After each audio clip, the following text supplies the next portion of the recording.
You're good, kid. But as long as I'm around, you're second best. You might as well learn to live with it.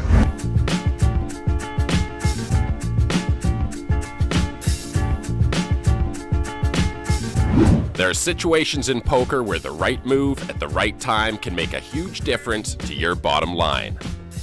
Today we explain one of the best moves, floating the flop. These days, when a player raises before the flop, you can count on them making a continuation bet on the flop almost all the time. And because most starting hands miss the flop about 2 out of 3 times, you can catch those players continuation betting when they have really weak hands.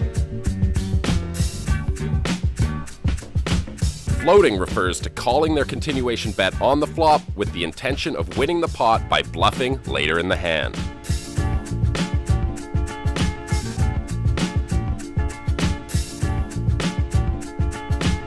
To float the flop successfully, make sure to remember these 3 things. Number 1. Floating the flop works way better when you're in position because you can pick up on your opponent's weakness if they check to you on the turn. Number 2. This move is designed for heads-up pots, so don't bother trying it if you're up against more than one opponent. And number 3.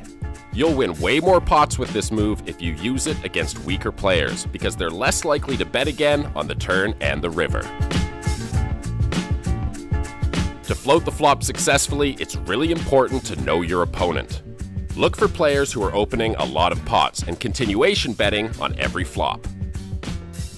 A lot of players know they should be aggressive, but they have a hard time getting beyond a pre-flop raise and just one continuation bet. Good players, however, are tough, and they won't roll over just because you called the flop and bet the turn.